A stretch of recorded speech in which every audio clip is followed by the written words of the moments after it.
അനുഭവിക്കാനും അനുകരിക്കാനും ഉള്ളപ്പോൾ അവയൊന്നും അനുകരിക്കാനും അനുഗമിക്കാനും പറയും, എന്നെ അനുഗമിക്കുക. കർത്താവിനെ അനുഗമിച്ചിറങ്ങി വന്നാൽ നിരാശപ്പെടേണ്ടി വരികയില്ല. എന്നാൽ മനുഷ്യൻ്റെ മുഖത്ത് നോക്കി മനുഷ്യൻ്റെ നന്മ പ്രതീക്ഷിച്ചിറങ്ങി വന്നാൽ നിരാശപ്പെടും.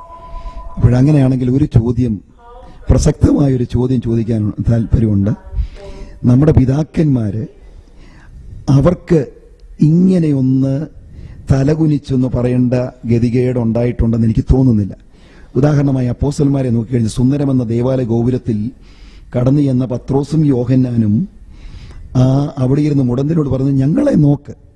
നമ്മുടെ പിതാക്കന്മാർക്ക് ഞങ്ങളെ നോക്കുന്ന ആത്മവിശ്വാസത്തോടെ പറയാൻ കഴിഞ്ഞു. പക്ഷെങ്കിൽ ഇന്നത്തെ പെന്തക്കോസ്ത് മണ്ഡലത്തിൽ അത്രത്തോളം പറയാൻ കഴിയുന്നവരുടെ എണ്ണം വളരെ കുറഞ്ഞുകൊണ്ടിരിക്കുകയാണ്. അപ്പോൾ അത് നമ്മുടെ പെന്തക്കോസ്ത് മണ്ഡലത്തിന്റെ ഒരു പരാജയമാണോ?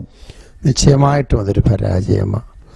നേതൃസ്ഥാനത്തിരിക്കുന്നവർ, ശുശ്രൂഷാതലത്തിരിക്കുന്നവരുടെ ജീവിതം അവർ സൂക്ഷിക്കണം. അവർ മറ്റുള്ളവർക്ക് മാതൃകയായിരിക്കണം. എന്നാൽ അത് കഴിയാതെ പോകുന്നെങ്കിൽ അത് ഒരു വലിയ പരാജയമാണ്. ഇന്ന് പെന്തിക്കോസ്ത് സഭയ്ക്ക് പറ്റിയിരിക്കുന്ന ഒരു പരാജയം അവിടെയാണ്. അവിടെയും ഞാൻ മനസ്സിലാക്കുന്നത്, ഇപ്പം 1, 2, 3, 9 നേതാക്കന്മാർ പരാജയപ്പെട്ടു വീണുപോയെന്ന് പറഞ്ഞാൽ എന്നെ അത് ബാധിക്കുന്നില്ല.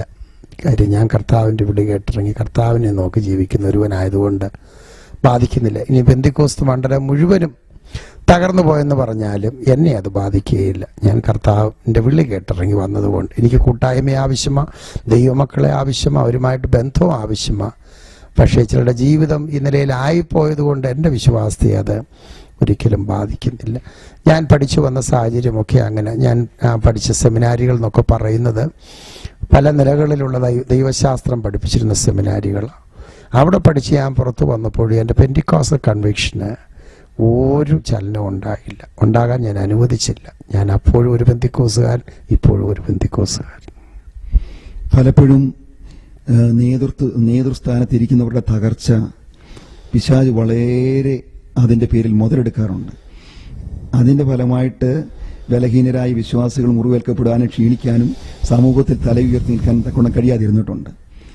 പോകട്ടെ, ഒരു യൗവനക്കാരെ പഠിപ്പിച്ചുകൊണ്ടിരിക്കുന്ന ഒരു അധ്യാപകൻ എന്നുള്ള നിലയിൽ ഇന്നത്തെ നമ്മുടെ യുവലോകം, അതായത് പാസ്റ്റർ പഠിപ്പിച്ചുകൊണ്ടിരിക്കുന്ന ഈ യുവാക്കന്മാരെ കാണുമ്പോൾ പെന്തക്കോസ്തിനൊരു റിവൈവൽ ഉണ്ടാകുമെന്നും നമ്മുടെ ഇന്നത്തെ അവസ്ഥയ്ക്കൊരു മാറ്റമുണ്ടാകുമെന്നും പ്രതീക്ഷയ്ക്ക് വക ലഭിക്കുന്നുണ്ടോ? നിശ്ചയമായിട്ട് നമ്മൾ സഭാചരിത്രം പഠിച്ചു വരുമ്പോൾ ഓരോ കാലഘട്ടത്തിൽ സഭയുടെ ഉണർവിന് ഉയർച്ച സംഭവിച്ചിട്ടുണ്ട്, അതുപോലെ താഴ്ച സംഭവിച്ചിട്ടുണ്ട്. എവിടെ താഴ്ച സംഭവിക്കുന്നു അവിടെ ഒരു ഉണർവിൻ്റെ വഴി ദൈവം തന്നെ കണ്ടെത്തും. ചിലപ്പോൾ ഒരു വ്യക്തിയിൽ കൂടെ ആയിരിക്കും, അല്ലെങ്കിൽ ഒരു ചെറിയ സമൂഹത്തിൽ കൂടെ ദൈവം ഉണർവിൻ്റെ തിരുനാളം തെളിയിക്കും. ഒരിക്കലും ഈ ജ്വാല അണഞ്ഞു പോകാൻ ദൈവം അനുവദിക്കുകയില്ല. ഈ പെന്തിക്കോസ്തിനെ സംബന്ധിച്ചിടത്തോളം ഇപ്പോൾ ഒരു ഇരുളടഞ്ഞ ഒരു കാലഘട്ടം. പഴയകാല അനുഭവം വെച്ച് നോക്കുമ്പോൾ ഒരു ഇരുള് മൂടിയ ഒരനുഭവം. എന്നാൽ ഇതിനകത്തും ഈ ദീപം കത്തി നിൽക്കുന്നുണ്ട്. അനേകര് ഈ ദർശനം പ്രാപിച്ച് കർത്താവിന് വേണ്ടി ഇറങ്ങുന്നു. ഇന്നും വളരെ ശക്തിയോടെ വളർന്ന് പന്തലിച്ചു കൊണ്ടിരിക്കുന്ന ഒരു പ്രസ്ഥാനമായിട്ട് പെന്തിക്കോസ്തിൻ്റെ പ്രസ്ഥാനം മാറിക്കഴിഞ്ഞു. കാര്യം ദൈവമാണ് ഈ പ്രസ്ഥാനത്തെ വളർത്തുന്നത്. ഇതിൽ കൂടെ ഒരു ആത്മീയ ഉണർവ് ഉണ്ടാകും. നിശ്ചയമായും ദൈവം അത് ചെയ്യുമെന്ന് ഞാൻ വിശ്വസിക്കുന്നു.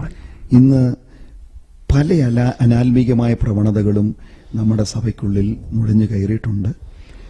നമ്മുടെ പിതാക്കന്മാർക്ക് ചിന്തിക്കുവാൻ കഴിയാത്ത നിലയിൽ പല നിലകളിലും നമ്മൾ കോംപ്രമൈസ് പല കാര്യങ്ങളും ചെയ്തിട്ടുണ്ട്. ഉദാഹരണമായിട്ട് ഒരു കാലത്ത് എന്തെങ്കിലും നമ്മുടെ പിതാക്കന്മാരുടെ കാലത്ത് എന്തെങ്കിലും പ്രശ്നങ്ങൾ ഉണ്ടായിരുന്നെങ്കിൽ മറ്റുള്ളവരോട് ചോദിക്കാനോ പറയാനോ അല്ലെന്നുണ്ടെങ്കിൽ അവർക്കെതിരെ ആക്ഷൻ എടുക്കാനോ ഇങ്ങനെയുള്ള യാതൊരു മനോഭാവമില്ലായിരുന്നു. അവര് മുട്ടുകുത്തി കണ്ണുനീരൊഴുക്കാമായിരുന്നു. പക്ഷെ ഇന്ന് നോക്കിക്കഴിഞ്ഞാൽ എന്തെങ്കിലും ഒരു പ്രശ്നം ഉണ്ടായിക്കഴിഞ്ഞാൽ പിന്നെ ഇതുപോലെ സാധാരണ ചെയ്യുന്ന നമ്മുടെ ആദ്യത്തെ മനോഭാവം ഒന്നുകിൽ അത് നിയമപരമായ ആക്ഷൻ എടുക്കണം, നടപടിയെടുക്കുക, അല്ലെന്നുണ്ടെങ്കിൽ അത് എന്തെങ്കിലും നിലയിൽ നമ്മൾ മുൻപോട്ട് പോകുക എന്നുള്ളത്. അതിനെക്കുറിച്ച് പാസ്റ്റർ അഭിപ്രായം എന്താ? നടപടി എടുക്കേണ്ടതിന് നടപടി എടുക്കണം. എന്നാൽ എല്ലാത്തിനും നടപടി എടുക്കാൻ പോയി കഴിഞ്ഞാൽ ചിലപ്പം നമ്മൾ പ്രതീക്ഷിക്കുന്ന റിസൾട്ട് കിട്ടിയില്ലെന്ന് വരും. എൻ്റെ അനുഭവത്തിൽ, ഞാൻ ഇത്രയും നാളായ കർത്താവിൻ്റെ വേലയുടെ മുഖത്തായിരിക്കും, എൻ്റെ അനുഭവത്തിൽ ഏത് പ്രശ്നവും നമ്മൾ അത് പരിഹരിക്കാൻ ഒരു ഉദ്യമം ആദ്യം കാണിക്കാതെ ആ വിഷയം ദൈവത്തിൻ്റെ സന്നിധിയിൽ കൊടുത്ത് പ്രാർത്ഥിക്കാമെന്നുണ്ടെങ്കിൽ ആ വിഷയം ആ നിലയിൽ അങ്ങ് പരിഹരിക്കപ്പെടും. ഞാനതുപോലെ വിശ്വസിക്കും.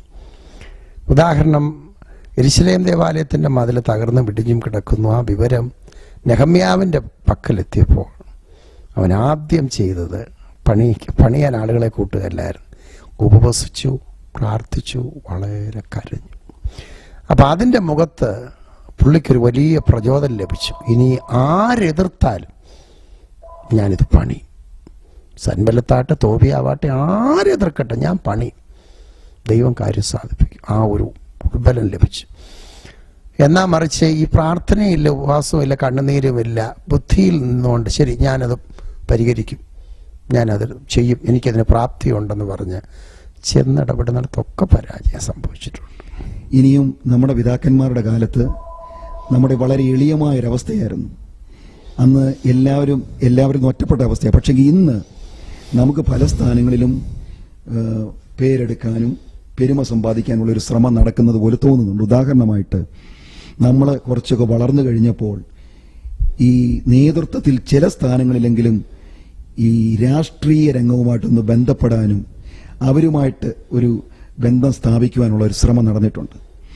ഉദാഹരണമായിട്ട് നമ്മുടെ പല കൺവെൻഷനുകളിലും രാഷ്ട്രീയ രംഗത്ത് ഒക്കെ പേരെടുത്ത പലരും നമ്മുടെ വേദികളെ അലങ്കരിക്കും. നമ്മുടെ പിതാക്കന്മാരുടെ കാലത്ത് വിശുദ്ധ ജീവിതം നയിക്കുന്ന ദൈവദാസന്മാരല്ലാതെ ആരും വേദി അലങ്കരിച്ചിട്ടില്ല. അപ്പോൾ ഈ പ്രവണതയെക്കുറിച്ച് പാസ്റ്ററുടെ അഭിപ്രായം? എനിക്കതിനോട് ഒട്ടും യോജിപ്പില്ല. ആത്മീയം വേറെ, രാഷ്ട്രീയം വേറെ. ആത്മീയവും രാഷ്ട്രീയം കൂടെ കൂട്ടിക്കലർത്താൻ പാടില്ല. കൺവെൻഷൻ എന്ന് പറയുന്ന ആത്മീയ വേദിയാണ്. അത് സർക്കസ് വേദിയല്ല, നാടകവേദിയല്ല, സിനിമാ വേദിയല്ല. അങ്ങനെയുള്ള ഒന്നാണെങ്കിൽ നിശ്ചയമായിട്ടും അതുമായി ആ നിലയിൽപ്പെട്ട രാഷ്ട്രീയക്കാരെയോ അല്ലെങ്കിൽ കലാകാരന്മാരെയോ ഒക്കെ വിളിച്ച് ഉദ്ഘാടനം നടത്തുമോ, എന്ത് വേണേലും ചെയ്യാം. കൺവെൻഷൻ ഒരു ആത്മീയ ശുശ്രൂഷയാണ്. അവിടെ ദൈവവചനമാണ് പ്രസംഗിക്കപ്പെടേണ്ടത്. ആ സ്ഥാനത്ത് രാഷ്ട്രീയക്കാരെ പങ്കെടുപ്പിക്കുക എന്ന് പറയുന്നത് അതിന് പിന്നിൽ മറ്റ് താല്പര്യങ്ങളാണ് നിൽക്കുന്നത്, അല്ലാതെ ദൈവനാമയപ്പെടുന്ന ഒരു താല്പര്യമല്ല. അതുകൊണ്ട് എനിക്ക് അതിനോടൊട്ടും യോജിപ്പില്ല. ഇനി ഒരു ചോദ്യം കൂടെ. പാസ്റ്ററിന്റെ കഴിഞ്ഞ ഏതാണ്ട് 30-ലേറെ വർഷമുള്ള ആത്മീകമായ ജീവിതത്തിനിടയിൽ ദൈവം വളരെയധികം പ്രതീക്ഷിച്ചതിനപ്പുറത്തായിട്ട് പാസ്റ്റർ ഉയർത്തിയതായിട്ട് സാക്ഷ്യങ്ങളിൽ കൂടെ ഒക്കെ പറയുണ്ടായി. അങ്ങനെ നോക്കുമ്പോൾ ഇനിയും പൂവണയാത്ത അല്ലെങ്കിൽ പൂർത്തിയാകാത്ത എന്തെങ്കിലും സ്വപ്നങ്ങൾ ജീവിതത്തിൽ അവശേഷിക്കുന്നുണ്ടോ? എൻ്റെ മനസ്സിൽ ഇന്നും അടങ്ങാത്ത ഒരാവേശം. ഞാൻ എപ്പോഴും എൻ്റെ മുൻപിലുള്ള തലമുറ, എൻ്റെ പിതാക്കന്മാരിലെ മാതാക്കൾ, അവർ ക്രൈസ്തവ സഭയ്ക്ക് വേണ്ടി വലിയ സംഭാവനകൾ ചെയ്തിട്ടുണ്ട്. വലിയ സംഭാവന. ഉദാഹരണം K Abraham sir, T G Ummachan pastor, അതുപോലെ തന്നെ Kunjuman sir, T G Koya sir, ഇവരെല്ലാം വലിയ വലിയ സംഭാവനകളാണ് ക്രൈസ്തവ സഭയ്ക്ക്, പെന്തിക്കോസ്ത് സഭയ്ക്ക്. എന്നാൽ എന്നെ സംബന്ധിച്ചിടത്തോളം ഞാൻ എന്താ ചെയ്യുന്നത്? ഞാൻ എഴുതുന്നു, പഠിപ്പിക്കുന്നു, പ്രസംഗിക്കുന്നു. അതിൽ കവിഞ്ഞ് അടുത്ത തലമുറയ്ക്ക് വേണ്ടി സോളിഡായിട്ട് എന്നെ കൊണ്ട് എന്ത് ചെയ്യാൻ കഴിഞ്ഞിട്ടുണ്ട്? ആ ഒരു ചിന്ത എന്നെ വല്ലാതെ അലട്ടുന്നുണ്ട്. എന്നെ അലട്ടുന്നു എന്ന് പറഞ്ഞ ഒരു ബൈബിൾ കോളേജ് ഉടനെ തുടങ്ങുന്ന കാര്യമോ അല്ലെങ്കിൽ ആ നിലയിൽ, പക്ഷെ അതിൻ്റെ ഒരു ആവശ്യം ഇപ്പോൾ ഇല്ല. ധാരാളം ബൈബിൾ കോളേജസ് ഉണ്ട്. എന്നാൽ അതിന് പകരം മറ്റൊന്ന് ക്രിയാത്മകമായിട്ട് അടുത്ത തലമുറയ്ക്ക് അല്ലെങ്കിൽ നമ്മുടെ കുഞ്ഞുങ്ങൾ അവർ വളർന്നു വരുമ്പോൾ ഈ പെന്തിക്കോസ്ത് മാർഗത്തെ നിലനിർത്തിക്കൊണ്ടുപോകാൻ അവർക്ക് എന്തൊരു സംഭാവന എനിക്ക് ചെയ്തു കൊടുക്കാൻ കഴിയും എന്നുള്ളൊരു വലിയ ചിന്ത എന്നെ അലട്ടുന്നുണ്ട്. അതിന് ഇതുവരെയും ഒരു മറുപടി കിട്ടിയിട്ടില്ല. ഞാൻ ദിവസം പ്രാർത്ഥിക്കുന്ന ഒരു വിഷയമായി എങ്ങനെ എന്ത് ചെയ്യണം, എന്തായിത്തീരണം. നമ്മുടെ ആത്മീക മണ്ഡലം, അത് പെന്തക്കോസ്ത് പ്രസ്ഥാനം ആരംഭിച്ചിട്ട് ഏതാണ്ട് 100 നൂറ്റാണ്ടാകുകയാണ്. പക്ഷെ ഇന്നും ബഹുഭൂരിപക്ഷം കർത്തൃദാസന്മാരോ ആരെങ്കിലും ആയിക്കൊള്ളട്ടെ, അവരുടെ ദർശനം ഈ ബൈബിൾ സ്കൂളുകൾ, അനാഥശാലകൾ, ഇതുപോലുള്ള ചെറിയ വൃത്തത്തിനുള്ളിൽ ഇന്നും കറങ്ങിക്കൊണ്ടിരിക്കുക. അതിനപ്പുറത്തോട്ട് ഈവൻ ഒരു സാധാരണ ഒരു സ്കൂൾ ആരംഭിക്കുന്നത് തന്നെ വളരെ പ്രയോജനം ചെയ്യുന്ന ഒരു മിനിസ്ട്രി ആയിട്ട് അത് മാറുവാന്നൊക്കെ ഇവിടെ തീരും. അതിനെക്കുറിച്ച് അധികം പേര് സഭകളൊന്നും ചിന്തിക്കുന്നില്ല. അതുമാത്രമല്ല, ഒരു ഹോസ്പിറ്റൽ എന്ന് പറയുന്നത് വളരെ ഒരു അനേകർക്ക് ആശ്വാസം പകരുന്ന, അനേകരെ നേടുവാൻ കഴിയുന്ന ഒരു മിനിസ്ട്രിയാണ്. അതിനെക്കുറിച്ചൊന്നും പൊതുവെ എന്താ പെന്തക്കോസ്ത് മണ്ഡലത്തിൽ നമ്മൾ എന്തുകൊണ്ടാണ് നമ്മൾ ഈ ബൈബിൾ കോളേജും ഈ അനാഥശാലയ്ക്കും ചുറ്റും നമ്മുടെ ദർശനം ഇങ്ങനെ ഒതുങ്ങി നിൽക്കുന്നത്? അതിനപ്പുറത്തോട്ട് എന്ന് പോകുവാൻ ചൂടുവയ്ക്കാൻ ആരും തയ്യാറാകാത്തതിന്റെ കാരണം എന്താണ്? കത്തോലിക്ക സഭ അവർ ഈ ചാരിറ്റബിൾ വർക്കിന് ഏറ്റവും കൂടുതൽ പ്രാധാന്യം കൽപ്പിക്കുന്ന വിഭാഗമാണ്. അവരാണ് ഏറ്റവും അധികം സ്കൂളുകളും ഏറ്റവും അധികം ഹോസ്പിറ്റൽസും ഉണ്ടാക്കിയിട്ടുള്ളത്. അതൊക്കെ മിഷൻ സ്കൂള്, മിഷൻ ഹോസ്പിറ്റൽ എന്നാണ് ഒരു കാലത്ത് അറിയപ്പെട്ടത്. എന്ന് പറഞ്ഞാൽ സാധുക്കളെ സഹായിക്കുക. ഇനി ഫ്രീ മെഡിസിൻ കൊടുക്കേണ്ടി വന്നാലും കൊടുത്തിരിക്കണം, ഫ്രീ എഡ്യൂക്കേഷൻ കൊടുക്കേണ്ടി വന്നാലും കൊടുത്തിരിക്കണം. കാലങ്ങൾ പലത് കഴിഞ്ഞപ്പോൾ ഇതെല്ലാം പ്രോഫിറ്റ് മോട്ടീവ് എന്റർപ്രൈസ് ആയിട്ട് അങ്ങ് മാറി. ഇന്ന് മിഷൻ ഹോസ്പിറ്റലില്ല എന്ന് പറഞ്ഞാലും നല്ല ബില്ല് അവർ ചാർജ് ചെയ്യുന്നു. അത് നമ്മൾ കൊടുക്കുക, അവിടെ നിന്ന് ഇറങ്ങിപ്പോരാൻ ഒക്കത്തില്ല. അതെല്ലാവരും അത് ചെയ്യണം. മിഷൻ സ്കൂളാണ്, പക്ഷെ അവിടെ അതിന് ഏറ്റവും കൂടുതൽ ഫീസ് ചാർജ് ചെയ്യുന്നു. പെന്തിക്കോസ്ത് സഭയ്ക്ക് ആവശ്യമാണ്, സ്കൂൾ ആവശ്യമാണ്, ഹോസ്പിറ്റൽ ആവശ്യമാണ്. അതുപോലെ തന്നെ ഇതുപോലുള്ള സാമൂഹിക സേവന സംഘടനകൾ ആവശ്യമാണ്, സ്ഥാപനങ്ങൾ ആവശ്യമാണ്. എന്നാൽ ഇത് പ്രോഫിറ്റ് മോട്ടീവ് ആകരുത്, അതൊരു ബിസിനസ് എന്റർപ്രൈസ് ആകരുത്.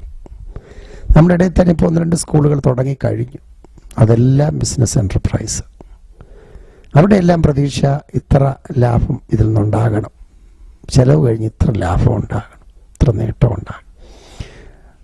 അങ്ങനെയുള്ള ഉദ്ദേശത്തോടു കൂടെയാണെങ്കിൽ സ്കൂളും ഹോസ്പിറ്റലും തുടങ്ങിക്കൊണ്ട് ഒരർത്ഥവുമില്ല.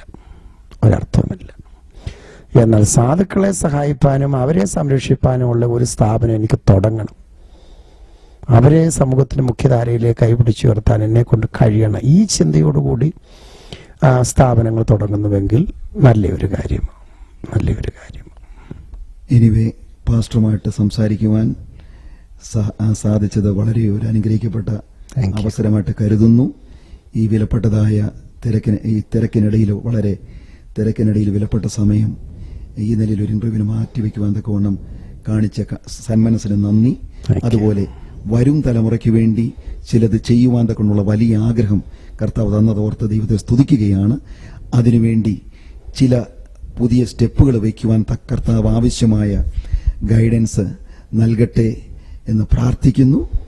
ഈ ഇത്രത്തോളം സമയം അനുവദിച്ചു തന്ന പാസ്റ്ററോടുള്ളതായ നന്ദിയും സ്നേഹവും ബേതേൽ IPCയുടെ നാമത്തിൽ രേഖപ്പെടുത്തുന്നു.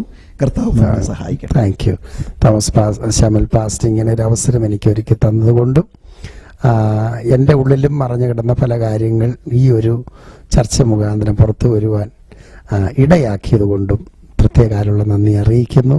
കർത്താവ് ധാരാളമായി അനുഗ്രഹിക്കട്ടെ. Thank you.